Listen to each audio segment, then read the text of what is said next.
tilt that up just a little bit. There we go.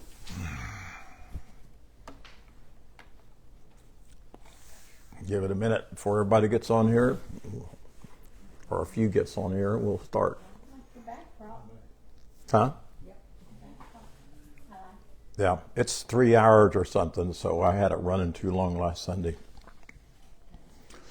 All right, welcome today. We appreciate you being with us as always, and those that will come later on and watch, and also on YouTube. So we're enjoying our journey through the Acts of the Ekklesia. And last week we left off with Peter having a vision, and so we're going to explain that this morning. He's at Cornelius's, before he goes to Cornelius's house. A vision, you know, a lot of people say they've had visions. A vision is just something you're seeing in your awareness. It's basically what it is. And so, but it's important that we have these. It's important as we listen. You know, basically we're listening and we're turning what we're hearing into that, and we're making it visual. So that's what took place. Hey, George, glad you're here. So Acts 10, 11 through 13, and for your notes, I've got the King James Version there, but I'm not going to read it for the teaching. But it says, and Peter saw the heavens open, and something like a great sheet descending held at the four corners. And it came down to earth, and in it were all kinds of earthly creatures. And a voice came to him saying, Rise, Peter, kill and eat. So this was kind of shocking to him, because a lot of animals back there in their system, they were told that they're not to eat that. And they were told that God told them not to eat that. And so it was a little difficult for them. And there's a lot of things that's difficult for people today. And I want to share something before I really get into this. I was talking to a couple of my friends, I think, where they're on the East Coast. Both of them, their name is David. And they were asking me to explain to them in the best I could about if there's not a physical God out there, a visible God out there, then how do we explain it? You know, and we hear you say breath, we hear you say, but they just want them to hear it again. So I went over it with them for quite a while, and I think I helped them a lot. But at the end of our conversation, I heard this very strong. You need to know what is not before you can know what it is. What is. You need to know what is not before you can know what is. Because if you believe in what is not, right? So if you believe in a physical God out there, or you believe in a devil, or you believe in a greater power, or you believe in separation, or all the stuff that we believed in, you believe that Jesus is God, you believe that the goal is to die and go to heaven someday. If you believe that, then you're really not going to be able to believe what is. And that's why people resist today, because they believe a lie to be the truth. So again, and I wrote a song about that, but you need to know what is not first. And that's what Jeremiah and my calling was, that Father told me, or breath spoke me, Spirit spoke to me, that I was going to be made like a Jeremiah. Jeremiah's first mission was to dig up, pluck up, and destroy before he could plant.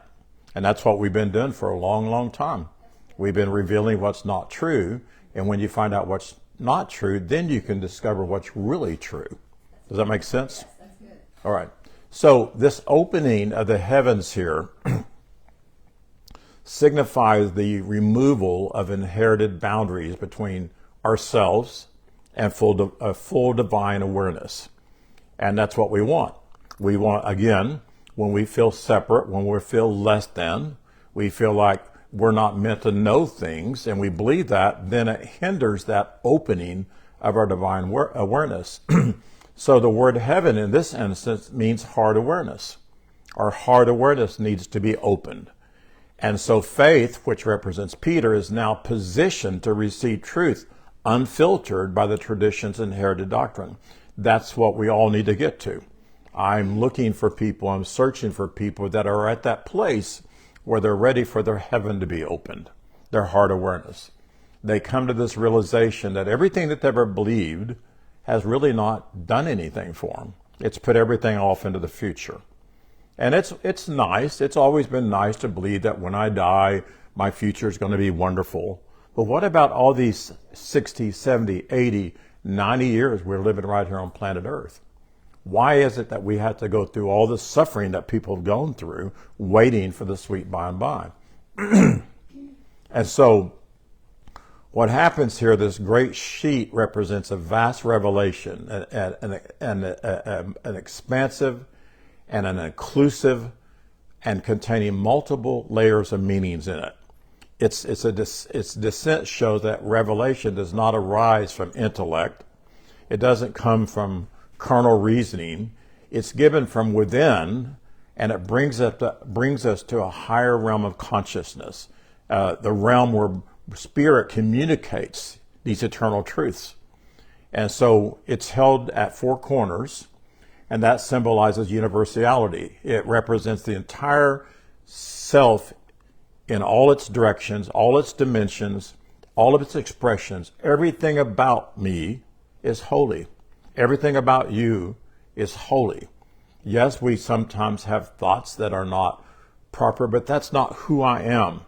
And that's what the Apostle Paul understood when he said, when I died, he was talking about his ego, me, myself, and I. That feeling that I was all by myself. When I died, from that point on, I lived in contact with my divine mind. Yeah. And I do that, but still there are thoughts, there are things that try to creep back in, but I know how to cast those down. I say those are not truth, those are not real. You know, you take a child and they're crying at night and you go in and they tell you there's a monster under my bed. Well, what do? You comfort them first. You turn the light on. You get down with them and say, look, baby, there's nothing there. That's just your imagination. It's not a real thing. So our imagination is supposed to imagine the things of Elohim, the things of the spiritual realm, but it's been filled with all kinds of other stuff. And we're seeing here, this is what happened to Peter. He had an imagination that was filled with religiosity. So it's held with these four corners. So the number 4 represents the fullness of the earthly realm. The meaning the revelation touches every part, the inward, the outward, the existence. The sheet comes down to the earth, showing that it's revealed. It must be integrated with practical awareness. It needs to come inside of us. It needs to affect our outward awareness, our conscious awareness. It needs to affect our subconsciousness, every part of our being. So spiritual truth is not given for a theory, but it's given for a transformation. It's not good just to learn some truth. It needs to transform you. It needs to change you. So this moment marks this threshold. Faith, Peter, is about to be stretched beyond its previous understanding, preparing Peter to see that no awareness, no person, no understanding, no carnal thought, no state of consciousness is outside the embrace of Elohim. In other words, no matter where you're at, nothing separates you from the love. Nothing separates you from the embrace that you're one and you're holy and you've always been one. So these creatures represent every level of carnal-minded awareness then. Belief societies that are labeled as clean or unclean, states of consciousness that judge acceptable and unacceptable, pattern conditions that religion or tradition parts, all of that. And so this reflects how religious systems create categories. And as I said before, Peter's time, certain animals were deemed unclean. And then that literally even passed on to mankind. Certain people were unclean, not to be with them, not to touch them, like the Greeks, trying to think another word, the Gentiles. They were considered unclean. All a Gentile is somebody that's not of the Jewish faith or Hebrew race. That's all it is. And then we can relate that to other races, where people look at African American people, and there were generations for a long time that treated them like they were unclean.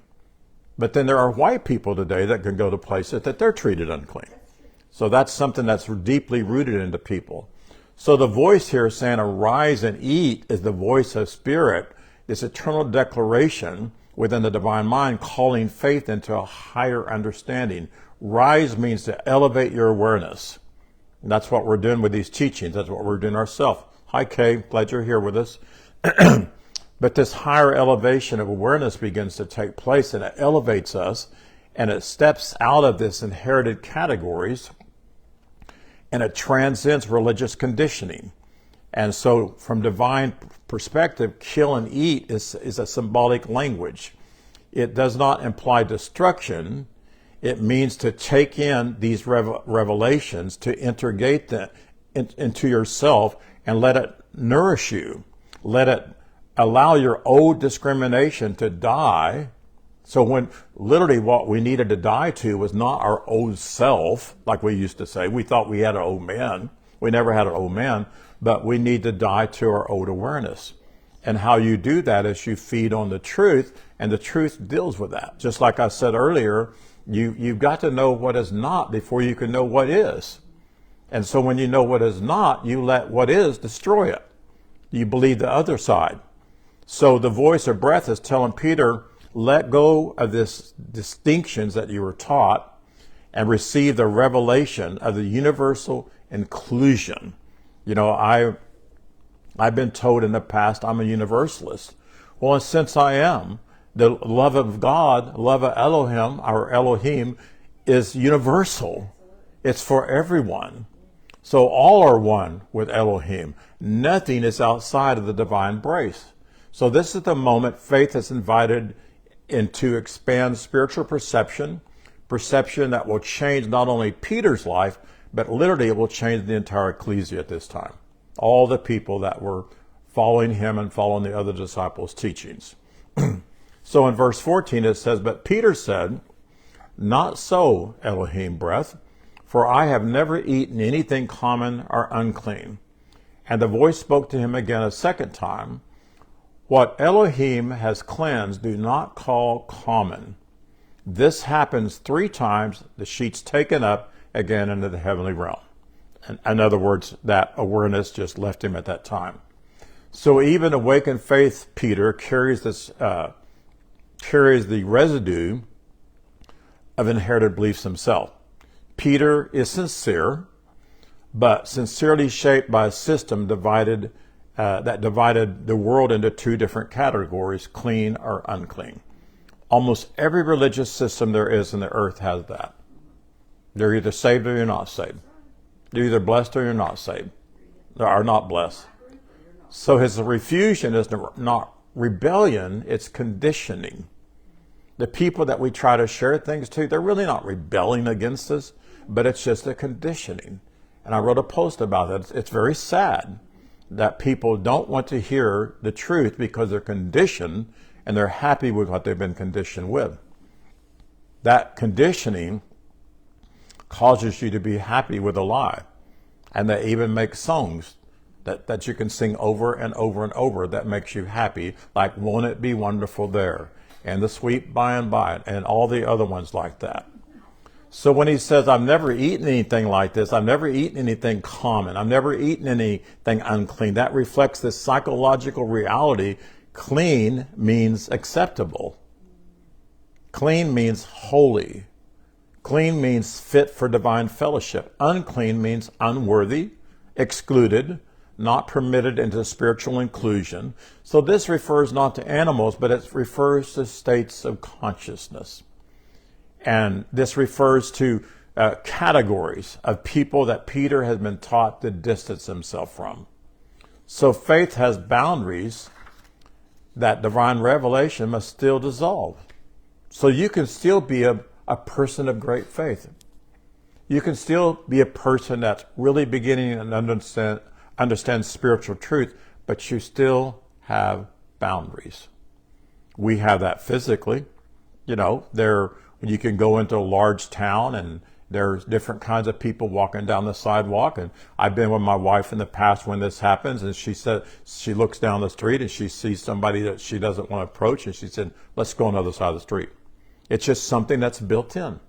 And sometimes it's wise. You know, if there's a gang down there or whatever, yeah, I'm going to go across the street. But if there's just a person that maybe is a street person that lives on the street, I don't know that I would go on the other side of the street today.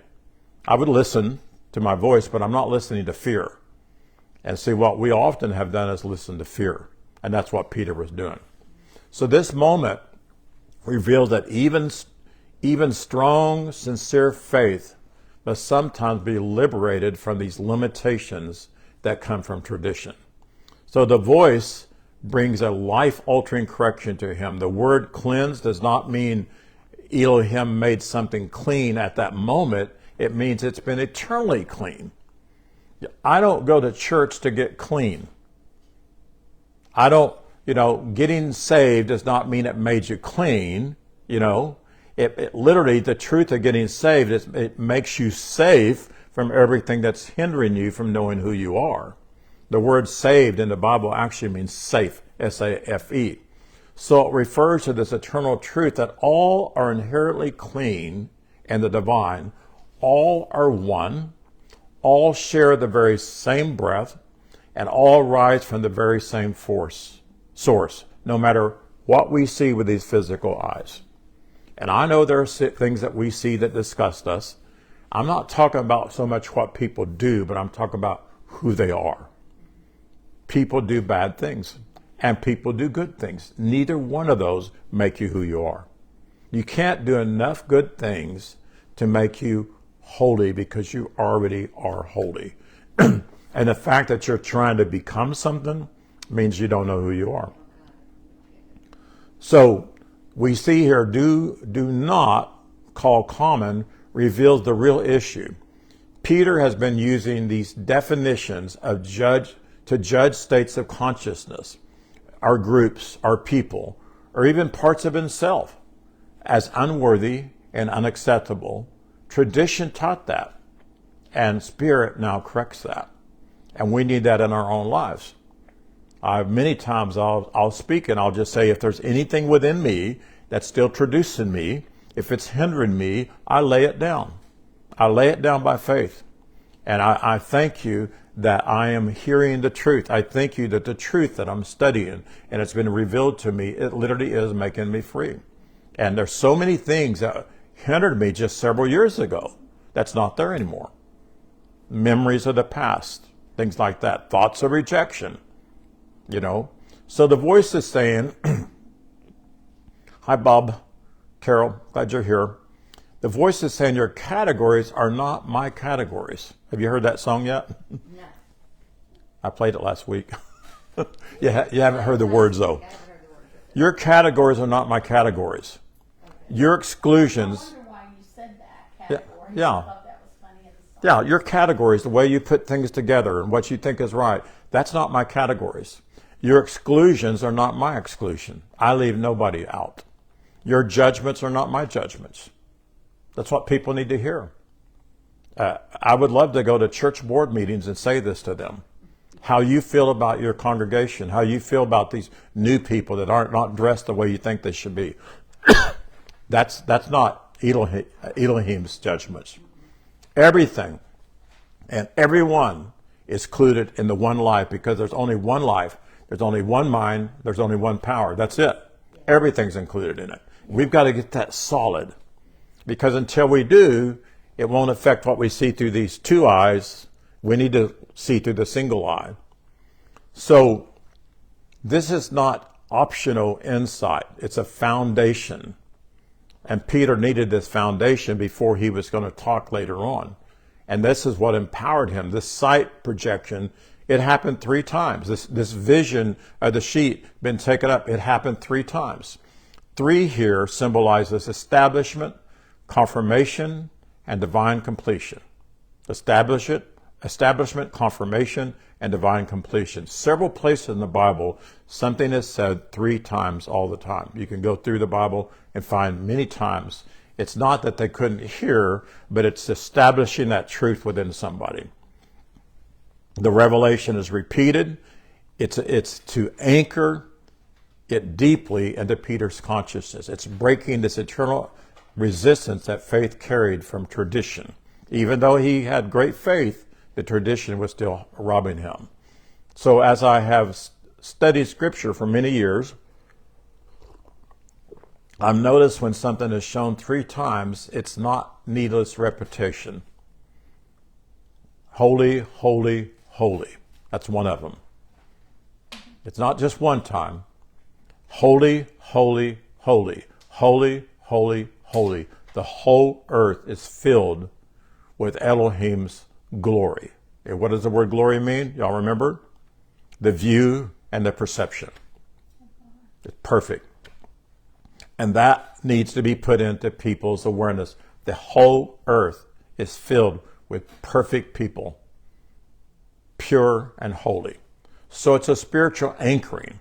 It's through breath, our spirit, it's pressing the message deeper and deeper and deeper into our conscious awareness until the old perceptions no longer hold us in any way whatsoever.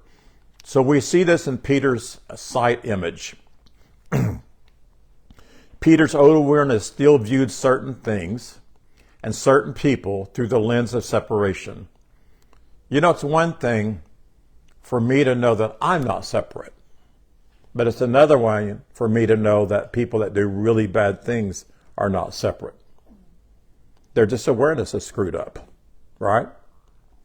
And so we want to look through the lens of truth, not through the lens of separation, distinction, or religious judgment. But the voice came again and again, not to change the food, but to change Peter, to change Peter's perception.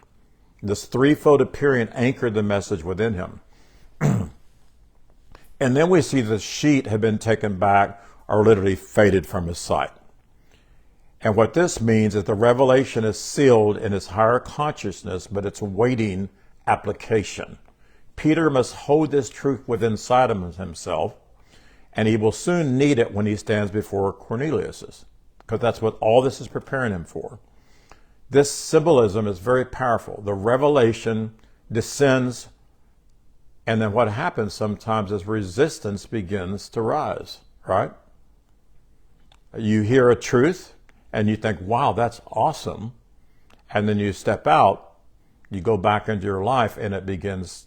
I remember Brother Garner used to talk about, I can't tell the whole story, but he said it's like I teach you that you're righteous and you're holy and you've always been that way, and you feel like you're 6 foot tall.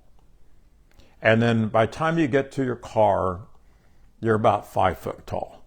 And by the time you get home, you're so short you can't even reach the doorknob. It's something like, he said it like that. Because once you hear these truths, you've got to receive them.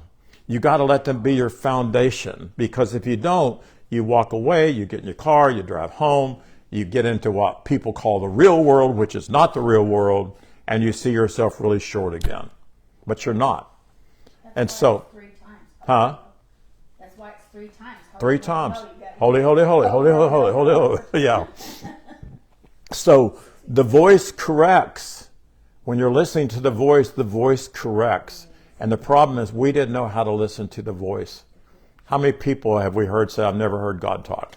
You know, I tell the story about Donna said, God said, and I'd get so jealous because I was so busy with my life. I really felt that I'd never heard the voice of Elohim. I just didn't know it. And so the message solidifies something here through repetition. The revelation returns upward, resting now within Peter's elevated awareness. It leaves just the carnal thinking, just the brain, and it literally goes up into the divine mind. It goes up into your heaven, which is your heart awareness. When your heart awareness knows something, it's solid, and you live out of that. And so he's soon going to need it, as I said. And then the revelation returns upward, and it rests, and Peter rests in that. And this prepares faith to act from a new, inclusive identity, free from the divisions that once defined him. And so now Peter stands at this threshold of transformation. that will not only change him, but it will open the way for all states of consciousness. And that's what we want. To open the way for the Jew, the Gentile, which is the non-Jewish faith, what is seen as unclean. It will open the way that what we have, we can give to everyone. Everyone's worthy. I did a song called Worthy or Unworthy.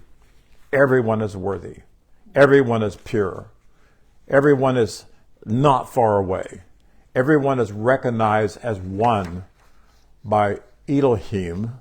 So why shouldn't we do that ourselves?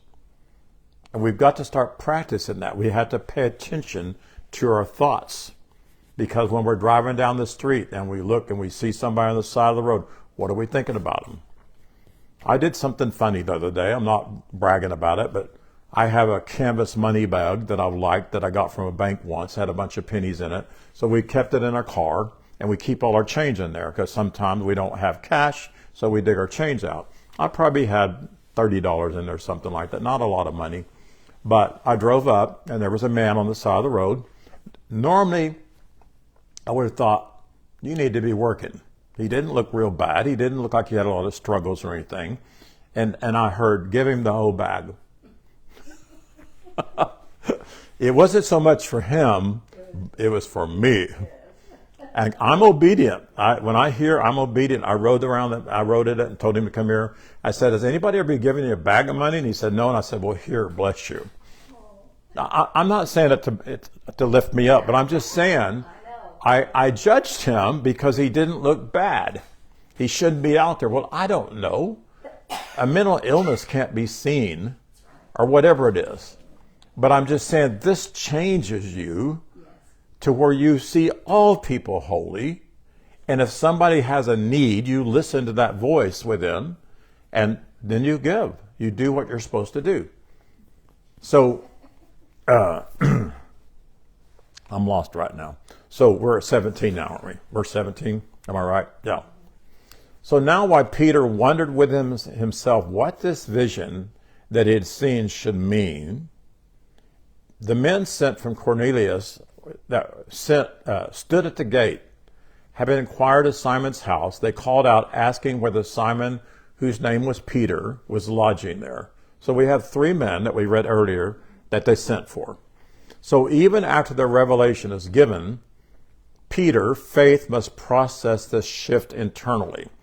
Peter is not resisting now. He's contemplating. He's turning the vision over and over in his awareness. He's trying to reconcile what he's received with everything that he's previously believed. That's what my 2 friends David were doing last week. I've shared some things with them, but they're tossing it over and over and over, and that's why they called me to help them. And so I told them at the end of that, when I said that, I said, I'm writing a song for that. You need to listen to it. And those songs help people, right? It's just, Kay and I are getting so many testimonies. It's amazing what people are saying. So this inner wondering represents a crucial stage in spiritual transformation. The moment when faith, which we have faith, recognize that a revelation has arrived. It's not just information. I was given a revelation. When you're given a revelation, what is revelation? It's the disclosing, the revealing, the opening them up. See, the revelation of Jesus Christ is not about Jesus. It's the opening up, disclosing, and the revealing of what Jesus taught. And of course, there was a lot of stuff put on there to mess it up, but we're revealing it. If you're not listening to Kay's current revelation teachings, you need to be. She's teaching them every Sunday about 4:15. They're on our YouTube channel, and it's powerful. But this revelation, it's arrived. And when it arrives, it needs to be embraced. So Peter has lived this entire life believing, again, in clean and unclean, whatever, insider, outsider. But his contemplation reflects this himself wrestling with an invitation to expand his boundaries and step into a universal awareness of one. I know a lot of people that's in this place right here. I know a lot of friends that I've talked to, and they feel like they've been called up higher, but they're wrestling with it because it's very hard to give up that which is not. I've had some of them say, I I don't care what you share with me. I'm never going to stop believing this. You should never say never. Because you just don't know. You might have a purpose, and I believe everybody does, but there is that wrestling that goes on. So this verse captures the holy tension between old understanding and new revelation. Faith must take time to absorb what Spirit has spoken. And sometimes it takes time, and you just have to let them meditate on it for a while. So while Peter reflects inwardly, the outer world mirrors his inner process. These men from Cornelius arrive at the gate. And what they symbolize is that when revelation expands inwardly, opportunity for awakening begins to arrive very quick. The timing is perfect. Spirit synchronizes a threshold, if you would, or an inner awareness with outer movement. So the gate represents the threshold, the place of transition, if you would. A gate is a transition to somewhere. And between the level of understanding and another. So a place of transition between one level. These men stand at the very boundary here, and they're waiting for Peter. And Peter's old worldview will meet the new, and then you get this groundbreaking revelation. Cornelius's servants seeking Peter, reveals this movement of devoted awareness toward faith for interpretation. And so there comes this time that you need an interpretation of what you've been revealed. I've had some things that were revealed to me, were spoken to me, but I needed more of interpretation to that. I call my friends, I call Kay, I call Butch, I do more study, I sit in silence, and then I hear it. So Peter has steadfast faith. He's established in conviction. And so Peter must listen. And of course, that's Simon and Peter, that one person. But their calling out signifies this urgent awareness of an inward prompting. Sometimes there's this urgency inside of you that you need to learn something now because you don't realize tomorrow you're going to meet somebody that's been praying for this answer. And I believe that's important for us. I believe we need to take what we're learning, what breath speaks to us, and realize I need to understand this because there's going to be a withdrawal. And Peter's going to be meeting Cornelius, and there's going to be a great withdrawal, and he needs to be not judging these people.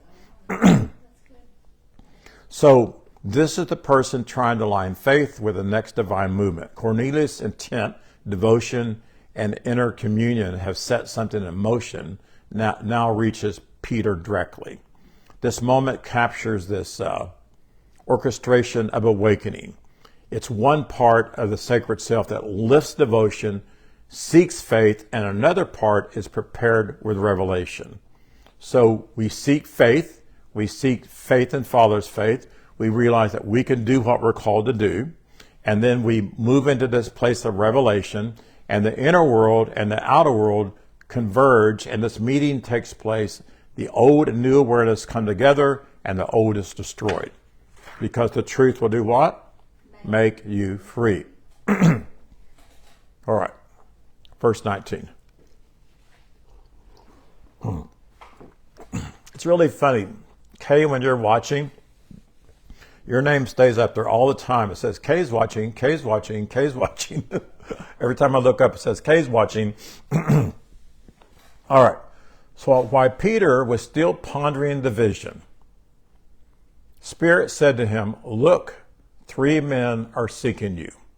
Arise, therefore, go down and go with them without hesitation. For I exist, or Elohim has sent them to you. So this reveals that Peter is still processing this magnitude of this revelation. Peter's awareness is expanded, but not yet fully aligned. He's turning the vision over and over. Sometimes it's just, it has to turn and turn and turn to get everything out of it. I'm reminded of when I was a child. I was in Boy Scouts of America. It was called something else, but our leader was a veterinarian. And he took us up to Stillwater, to the veterinarian school, and saw one of the funniest things. The sheep and cows had a lid on the side of their stomach. And they used that to study how food processed or whatever. And so they unscrewed it on the cow and had us look in there, and that food was just turning and turning and turning and turning. And they talked about how it churns and it turns until all the nutrients get out of it. It was just very impacting to me. But sometimes have you ever heard of that, Carl? Yeah, they still do that. So when we receive a revelation, we have to let it churn within inside of our awareness. Chew the cud. Chew the cud, exactly. That's another story, how they chewed the cud to get every bit out of that. And so that's what's going on here with Peter. And there's this inner movement between revelation flowing and where understanding forms. And now Spirit now interprets contemplation and speaks through within him and communicates. The inward voice always enters at the exact moment when faith needs confirmation. I have found when I need to know something, it speaks. I no longer resist that. The word worship, the word ascertain means the word worship and the word ask means ascertain and seek and desire to know, and it will be revealed to you. When you believe that and you know that, there's nothing that you can't ask. And I don't believe I just sit in there. I don't just say, well, I'm going to ask about this. I'm going to ask about that. But when there's this prompting within inside of me and I need to know something, I ask. I say Spirit. I say breath. Some people say Spirit. Some people say God. That's okay. It doesn't matter. I had a lady write me and she said, I'm really confused. Don't be confused. Keep saying God. I don't care. It doesn't matter. It all points to the same thing, right? Just know that it's not a physical thing out there somewhere. So again, 3 symbolizes divine establishment. So the same pattern now appears outwardly. This was affirmed internally. Now it's appearing externally. What we're learning has to come out and appear externally. It must appear in how we see people, how we treat people, how we talk to people, what we do with our hands, what we do with our feet. I wrote a song called Walk These Feet in Me. I want the breath to walk in me, as me. I want the very breath, the Spirit within me to control every part of my life. And so the sacred self has been shown this revelation that's not merely symbolic, but it's actionable. It takes action. The ek is the movement and the action. That's why the book of Acts, it's all about the movement and the action of those who believed. So Cornelius represents devotion, now manifested through these faculties, the 2 servants. This revelation and action have now converged. They've all come together, and it rises above these inherited boundaries. Peter must elevate his awareness to the level of revelation. And before he can do that, he must stand inwardly in a new perception and stand in that. Don't let anything get you out of your seat. Don't let anything get you out of your rest. Don't let anything get you out of what you know to be true now. Revelation does not remain in the heights. It comes down into expression. It's expressed to us. I always thought in my younger years, what's the use having the book of Revelation and the Bible if we're not meant to understand it? I've heard so many preachers say we're not meant to understand. Then why is it there? Why did Jesus give it to John? Right? So revelation does not remain that way. And this is really crucial. Spirit tells Peter, do not doubt, do not judge, do not resist, do not question the worthiness of those seeking you. Do not filter this through your old categories of clean and unclean. Do not evaluate this through inherited doctrine. Peter must go without hesitation. In other words, you have to know that you know. Because if you don't, the old voices keep coming. But when you know that you know, it burns all that away. I mean, Ann, how many things that you used to believe, they're just gone now. They don't come to you. You don't think about them. There's no power in them anymore. It's because you have literally received a truth that has made you free. So this moment marks the shift that faith shaped by tradition to faith shaped by revelation. Tradition says, I'm blessed because I give. I'm blessed because I serve. Tradition does that. But faith says, I'm blessed because I'm blessed. I was born blessed. I was born holy. I have all things that pertain to life and spiritual life right now. So breath unites two states of consciousness, faith and devotion, to bring forth a greater revelation of inclusiveness and oneness. That's the greatest revelation we can. I am a oneness teacher. I teach oneness everywhere I go. My car tag says, you are holy. My other car tag says, we are all one. That's the one Donna came up with.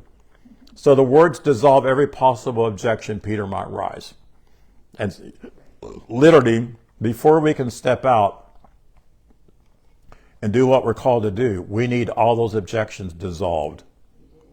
Because you're going to meet somebody else with those same objections. And you need to be able, if your mind's at ease and you're at peace, then you can help set their mind. Yes, you can. And that's what you do. You can. And you do that by feel, felt, found. I can't tell you I know how you feel about other people being separate, but I know how I felt. And I didn't feel real comfortable with that. But would you mind letting me tell you what I found out? And if they say yes, you can do it. If they say no, then you say, well, if you're comfortable with that, fine. And then go your way. Don't let them dump their stuff on you. So these words dissolve all that. So when spirit sins, faith must receive. When spirit, when breath, whatever you want to say, is sending you to do what you're supposed to do, you must receive that sending. You must realize this is my mandate. And sometimes you have to speak when you've been afraid to speak. But if you know the prompting, then you need to say something. You never know when somebody's ready. That's what used to bother me a lot. I would talk to preachers and I'm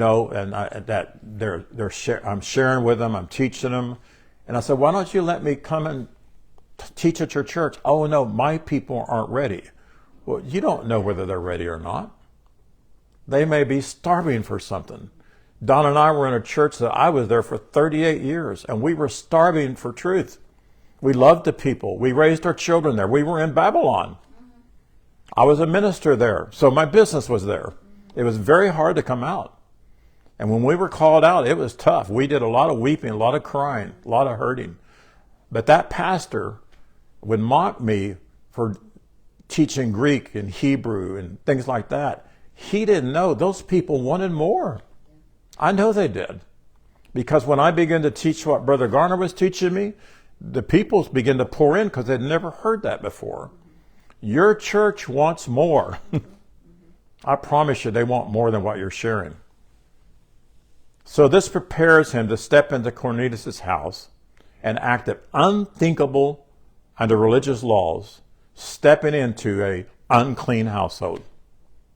I mean, before all this would have happened, Peter would have never gone there, ever.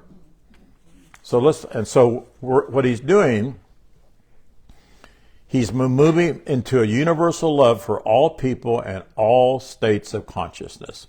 So Acts 10:21. I hope I can finish this. Donna's going to get mad if I don't. I'm going to. Then Peter went down to the men who had been sent to him from Cornelius and said, behold, I am the one you seek. For what cause have you come? And they said, Cornelius the centurion, a righteous man who reveres Elohim and is well spoken of by the people, I was instructed by a consecrated messenger to send for you to come to his house and to hear your words. Then Peter invited them in and gave them lodging on the next day, and he went with them, and a certain brethren from Joppa accompanied him. So here we have faith descends from a rooftop, because that's where Peter was when he had that vision. He fell asleep, remember? So this elevated realm of revelation, it's a practical engagement. The movement down signifies the embodiment of revelation. Peter is now ready to interact to the desires, the intentions, and the needs of Cornelius. The revelation that came to him has entered down into his heart awareness, and it's controlling his life, where he can boldly walk in and not judge. And see, that's some problem sometimes, that we judge people. Oh, this is a Baptist church. They won't listen to me. Or I'm not going there. I don't like what they teach. And that's got to all go away. So Peter presents himself with clarity. He presents himself with openness. Peter's question is not ignorance, but an invitation. The willingness of awakened faith to hear, to understand, to engage with this. So Peter's statement, I am the one you seek, reveals the faculty of faith that now recognizes their role. You know those little things on Facebook now above your picture that you can make a little statement? Have you seen them up there? Yesterday I put, I'm Dr. Roy Richmond, I can help you. I just felt like doing that. That's good. You know, I put, I am here to serve, but that's what I'm going to put up there from now on. I'm Dr. Roy Richmond, I can help you, because I know I can help you. I know. Do I know everything? Am I aware of everything right now? No. But if you ask me a question, I promise you I can find the answer for you by sitting and listening. Not at the farm, Carl. I can hear him. Oh, he's going to help me paint my house. I'm not the one you're seeking. So he's portrayed as a devoted, righteous intention, reverent toward Elohim, Cornelius is. And Cornelius represents that part of the self that's fully prepared for union awareness, for oneness awareness. The description shows Cornelius represents that, and his reverence and his righteous understanding, they rise from the inner sincerity of openness. And here, this alignment becomes clear. Cornelius receives a vision. The messenger instructs him to call for Peter. Peter gets his own revelation, preparing him for the moment. This is a whole drama going on here. The house of Cornelius symbolizes the inner dwelling of his awareness, the center where he functions spiritually. We used to sing a song, I'm your house, O God. Where your house was your heart awareness. That's where Elohim knowledge and that's where the divine mind pours into you. I might even say that's the divine mind. I don't know. But that's where everything, and we need to remove all the crusty stuff so our heart awareness can be our driving factor in our life. So the two threads of this now meet in this moment. Peter's now been invited into the inner sanctuary to speak a revelation that will remove all that final veil of separation and devotion from union awareness. So the words Peter is going to say represents truth becoming active within Cornelius's inner being. This is a great statement here. Peter's invitation means that faith receives intentions sent by devotion, and the boundaries that were once created are broke up and they're destroyed. And Peter is now embodying this revelation of inclusion. He just received it, he welcomes it, and he allows all tradition to go away. And giving them lodging shows a spiritual hospitality, it shows faith, it makes space for new understanding, new people, and new expressions. And I love that because I want to make space for that. I always say, I'm willing to learn. I'm never again going to say, I don't believe that. You know, unless it's just totally contrary. But if somebody begins to share something that they found in ancient writings, ancient books, I'm going to say, I don't quite understand it, but share it with me. Allison, my daughter, I'm so proud of her. She's going a place that I'm not there yet. I understand it. I do understand that they killed the spiritual women. The Catholic Church burned them at the stake. I understand all that. And I understand that they left a lot of stuff out of the Bible. This is my mandate. That's her mandate. And I support her in that. And I've never said to her, I don't believe it. Tell me a little bit more about it. I believe it, but I don't quite understand all of it yet. But I know there's tremendous truth there. So Peter now travels towards Cornelius, which is faith moving towards devotion. Spiritual transformation always involves mutual movement. Cornelius sends for Peter. Peter moves toward Cornelius. Certain brethren from Joppa accompany him. And that represents supporting each other's faculties. I have strong faith. You have strong love. Whatever it is, we need to support one another. And so these are inner companions who carry openness, which is necessary for the larger revelation. The journey is now set. Faith and devotion are coming together to reveal Elohim's breath includes all, excludes none, awakens all that want to be awakened, and removes all outer boundaries of religious understanding. Verse 24. We're getting close to being done here. Let me get a sip.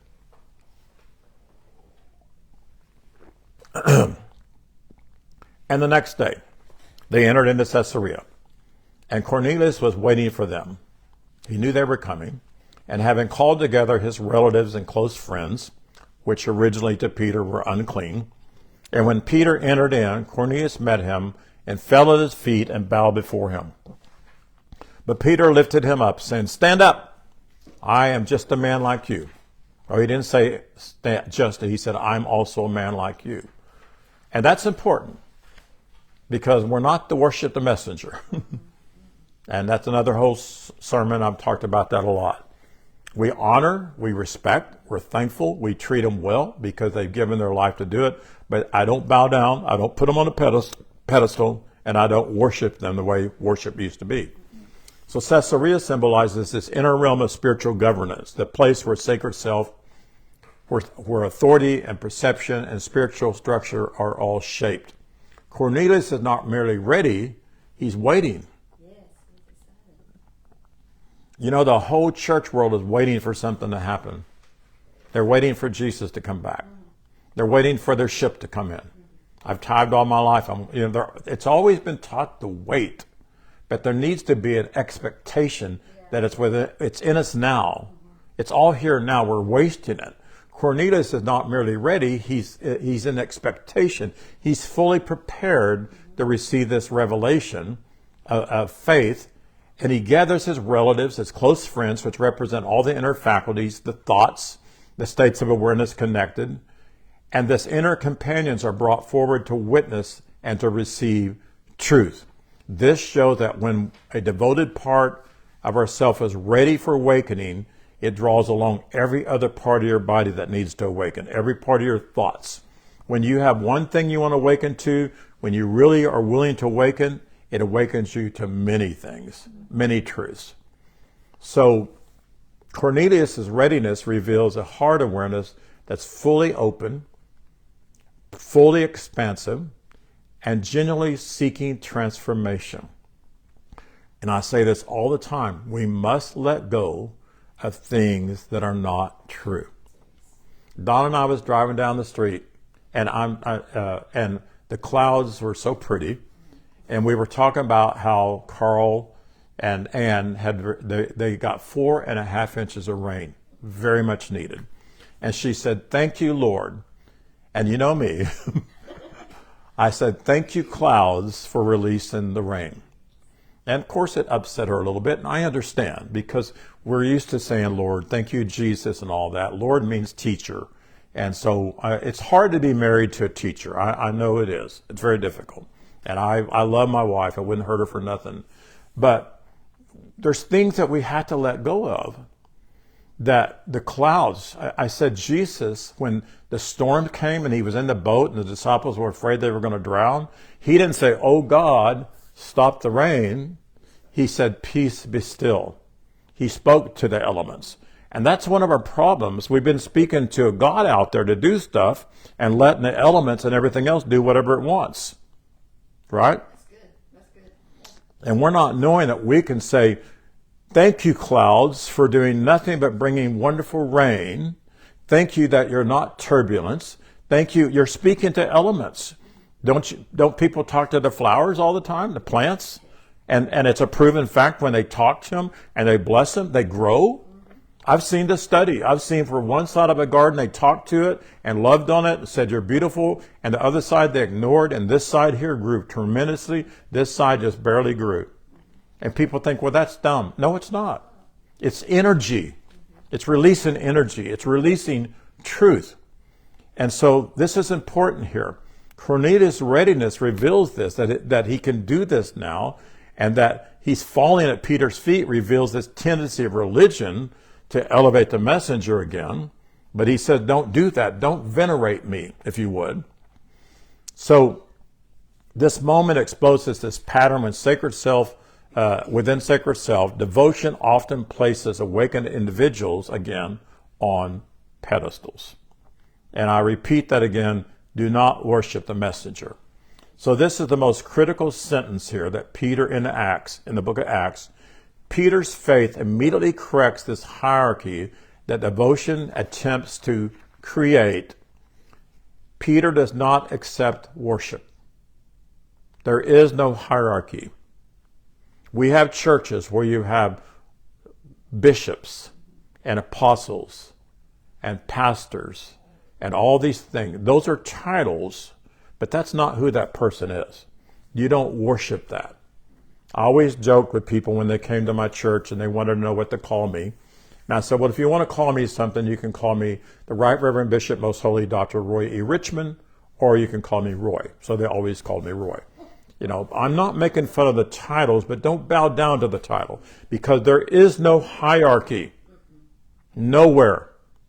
And a religious system will fight for that hierarchy, but there is no. We are all one. We just have different positions, different responsibilities. And I'm telling you, if we begin to do that in churches, people are going to be happy. People are going to even respect you more. And so I'm not above you. I'm not closer. I don't have this special ear to hear things that you can't hear. All I've done is spent time doing what I'm supposed to do. I've spent time listening. I dug out the truth. I'm like a Jeremiah. I dug up the weeds. I dug up the lies. I dug up what's really not true so I can see what is true. And so that's been a long process for me. So the revelation that you seek here is already within you. And that's what Peter was saying to Cornelius. It's already within you. And I love this statement here. I'm here to activate what you already possess. That's what I'm here for you people that are watching me now. I'm here to activate within you what's already yours. I'm here to turn you on. Yes. I wrote a song called Let's Go All the Way. Melanie loves that song. But let me turn you on and go all the way. Because there's nothing to wait for. No. Nothing's going to happen in the future. There's not some cataclysmic event that's going to take place. It's going to change the world. It's one world at a time. My world, and then I get a few people and I change their world and they change other people's world. I do believe there will be a time, I don't know when this whole earth is going to show forth the view and the perception of Elohim. I believe it is, and I hope it is before I leave this visible being here, right here.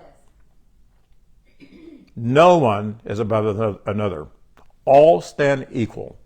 All share the same divine life. And Peter's words are lifting his gesture. Lifting this shows that faith. It's not to dominate, but it's to awake. So this is the last verse we're going to read today. And we'll continue on. Acts 10:27 through 29. As Peter spoke with him, he entered and found many gathered together, and he said to them, you yourself know how unlawful it is for a Jew to associate with or enter the house of another nation. But I came without hesitation when I was sent for. So here we have faith enters the house, the inner dwelling, a devoted awareness, and he discovers many people gathered there. This represents multiple inner faculties and beliefs and emotions, thought patterns connected to Cornelius' openness. When devotion calls for revelation, it doesn't stand alone. When one part of me calls for revelation, my whole being is ready for it. I promise you, my heart is ready for revelation. My nervous system is ready for revelation. My entire being this is my household, and it's ready for revelation. So it doesn't stand alone. It pulls forward this, and this gathering symbolizes inner expectation. It symbolizes receptive awareness. It symbolizes readiness of the entire conscious to hear new truth, and there's only one truth. It's not just a new truth, but it's only one truth. So Peter begins by acknowledging the old belief systems. He acknowledges that. He acknowledges that used to, with what I believed before, I would have never stepped into your house. But I have been given a revelation of oneness, and I believe it, and I'm happy to be here. The inherited interpretations of separations have been destroyed. And see, religiously, the Jew-Gentile divide was absolute. Yes. Absolute. It's still that way today. Our Catholic brethren, and a lot of the priests don't like it, but you cannot take communion until you join the fellowship. I went to a funeral once, and the priest got up and said, I would love to give this to all of you, but my religion doesn't allow it. But I pray there will be a day that we will all be one. He said that. I've heard that. And I've heard many other people say things like that. I read a thing the other day on one church that you cannot baptize your children until you've been there for 6 months. All kinds of stuff like that. You can't sing in the choir until you clean yourself up. The list can go on and on and on. He's saying, I don't believe any of that anymore. It's not true because we're all one. So Peter begins by acknowledging this, and then Peter is naming the boundaries that were created by the old awareness, the states of consciousness of unacceptable, acceptable, holy, not holy, profane, not profane, on and on and on. And this single sentence here dismantles centuries of religious belief systems. Elohim has revealed to Peter that no person is outside divine love. And that doesn't mean God loves you, but. There is no but. No. What I love, I love. I don't love you because of anything. I love you without a cause. There's no person outside of that. No awareness. No one is abandoned. No state of consciousness is unworthy.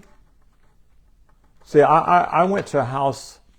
I was knocking on some of the doors for some HOA, a homeowner association, and it had a sign up there that I totally disagreed with.